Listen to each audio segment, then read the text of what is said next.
Joining me now is a man who is an LFA prospect. He was a quarterfinalist at the IBJJF No-Gi Pans last weekend, and he's just an all-around badass on the grappling mats. Please welcome Hunter Colvin to the show. Hunter, thanks for joining me, man. Yeah, thank you for having me. For sure. Now, let's before we get into any of that stuff, I want to go back. It's the first time I've had an interview with you, and I want to know how you got into this whole thing. At 26 years old, you've amassed quite the grappling experience. You're 3-0 as a pro. What got you interested in combat sports?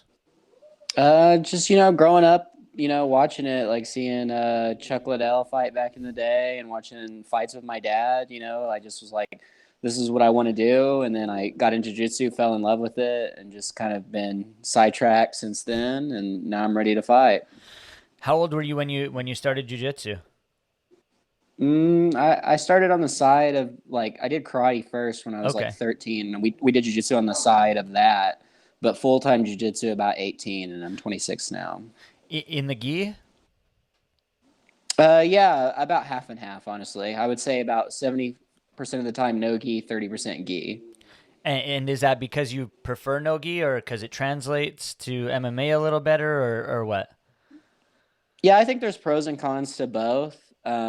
I enjoy no-gi more, so I do it more. Yeah. But my professor is like super traditional, so I do a lot of gi just to kind of make him happy. Who do you train under? I'm under Pete Wilhelm. He's a third degree black belt here in Oklahoma.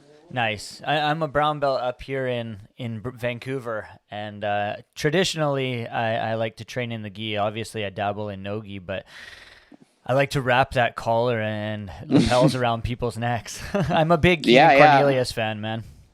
Oh, for sure. So you like the worm guard stuff and all Oh that? yeah, worm guard, mantis guard, all that fancy trickery. Fools a lot of people, right? Any guys that come from no-gi and I get to roll around with them in the gi, they have no clue what the hell I'm doing.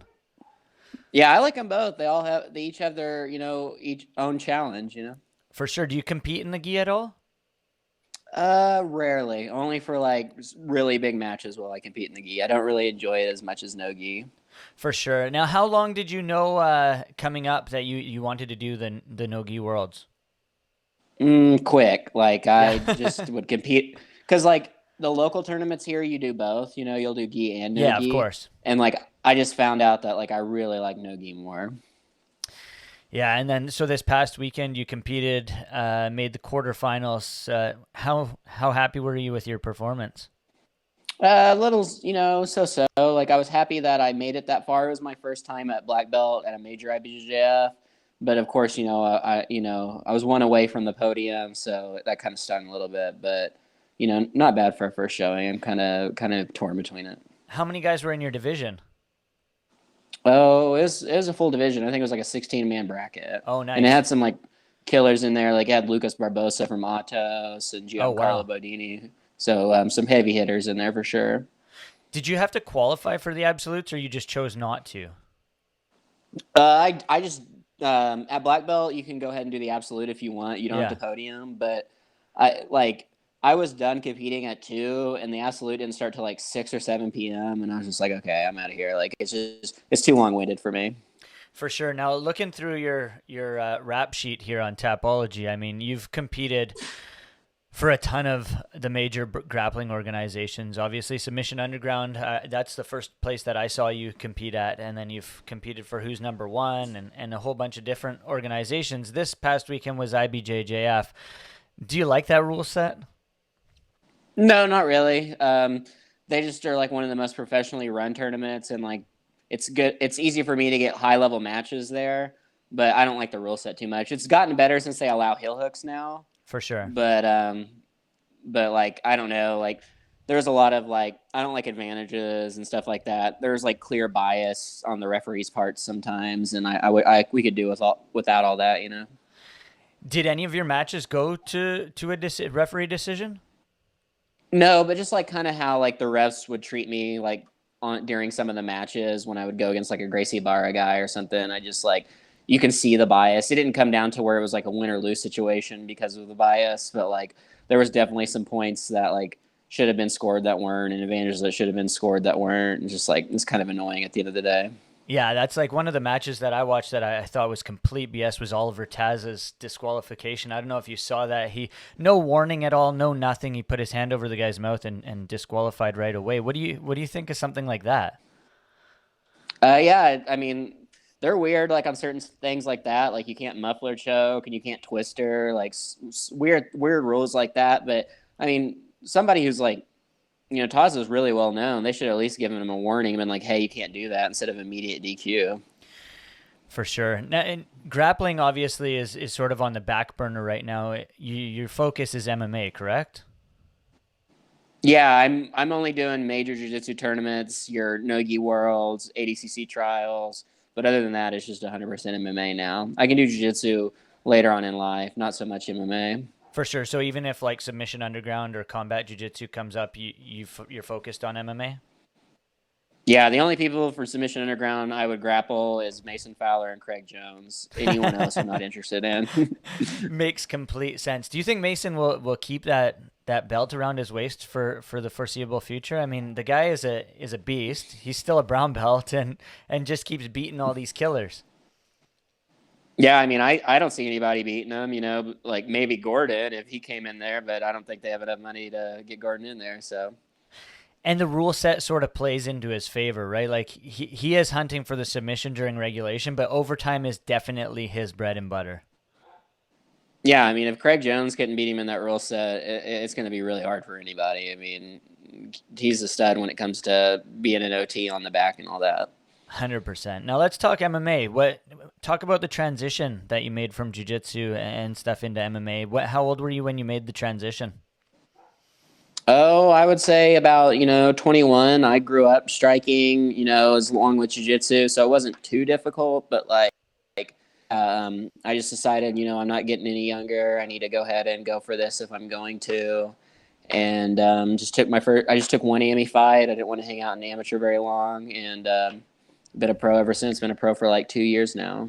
Yeah, I see that 2019 was when you made your pro debut. Punches, first round finish, and then you went on second. You obviously grappling throughout until you got that second matchup, and then after two, you were signed to LFA.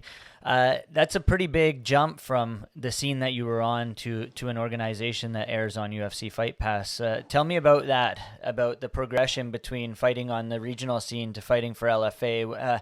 How'd you get signed? How did they find out about you? How did you learn about the organization seeing you? Like, was it in the talks before your second fight or what? Because that's a leap at 2-0. Yeah, I just think all my work on Fight Pass with Jiu-Jitsu, like Submission Underground and the Eddie Bravo Invitational, I know that helped out a lot. And then being with Dodge Sports, they helped me get in. They have a good relationship with them and kind of got my foot in the door. But like as far as the level goes, like I can see it kind of affecting some of the guys. But like we have a good regional promotion here in Oklahoma that's got like pretty good production value as far as lights go and like the bells and whistles of the whole thing. And then just like doing all these jiu-jitsu shows that I've done over the years, I just like I feel comfortable in that environment. I see like some people get a little too excited with LFA, the opportunity of it all and maybe like the big show, but like to me it's just like another event, and I definitely think it's jiu-jitsu that's helped prepare me for that. Did you have offers outside of LFA? I mean, it's obviously a large promotion. It's a promotion that airs on UFC Fight Pass, and it's something that Ed Soares of LFA, the president over there, he's crystal clear that he does not mind being a feeder league to the UFC. So was it a no-brainer to sign with those guys? Yeah, they were my number one pick. I was at my regional promotion, XFN, here in Oklahoma, and I knew I wanted to go to LFA. They were my front runner, and we just so happened to get into them right away. Perfect. Now, all three of your performances, two knockout or TKO victories, the most recent, a first round rear naked choke, all three in the first round. You haven't had to show off any of your durability or your game throughout 3 rounds. Do you hope to get a little more cage time in there in your next outing, or do you like getting in and out of there as quick as possible? I like getting in and out of there as quick as possible. Like I know with my jiu-jitsu matches that when it comes down to like 10-minute, matches, dog fights, 15-minute matches that like I can show up and then I have that heart. But like as far as fighting goes, I'm trying to put the guy away as quick as possible and save my head for another day, you know. Did you speak with the organization post fight after this last performance in March? Like, did you hear from matchmaking or Ed Suarez or any of those guys? Like, how quick of a turnaround they want to get you back in there? Yeah, I mean, they wanted me fighting pretty much back-to-back months, but it was just kind of my like, you know, I'm 26. I'm just taking my time with it. I like to like give myself time to grow in between fights. So like, we're looking at the next fight being in July. I'm wanting to fight 4 times this year, which I feel like is a lot of fights, but I just kind of want to space them out. I'm not in any hurry to get into the UFC or anything. I want to take time and get better at the craft. I like to hear that because a lot of guys will try to rush in and get seen early, maybe 3, 4, 5-0, and get right into the door. But you don't get. I had an interview earlier today with a 36-year-old guy, Dejan Kajic, who's fighting for Battlefield Fight League, a local promotion up here in Vancouver. And he's not a guy that obviously he'd take the opportunity, and I'm sure you would as well if not opportunity came knocking on the door, but it's smart to build your resume and own your craft before going in there because there's absolutely no turning back. Once you get into the UFC, you're there, and if you get cut, there's no easy fights after that. You're fighting dog fights from there on out. Yeah, I 100% agree. I mean, I think a lot of it boils down to like whether I'm in camp or not, I'm in the gym. I'm always training. I'm a lifelong martial artist. I love doing this. So like I'm in no hurry to get there. You know, I'm going to be training regardless. I'm going to be improving regardless. So you know, I have no problem taking my time. I don't need like some guys are in a rush for the money and the fame, and it's just not me right now. Are you a guy that likes to cross train? I mean, you say you're there in Oklahoma. You got a great camp in front of you there, but do you want to go elsewhere and test your skills against some other guys outside of your home gym? Yeah, actually, my last camp, I went to Elevation Fight Team in Oh, Colorado and nice. loved it out there. And me and my wife are actually moving there in 2 weeks. I'm going to be in Colorado full time. Amazing with elevation. So who'd you get eyes with out there?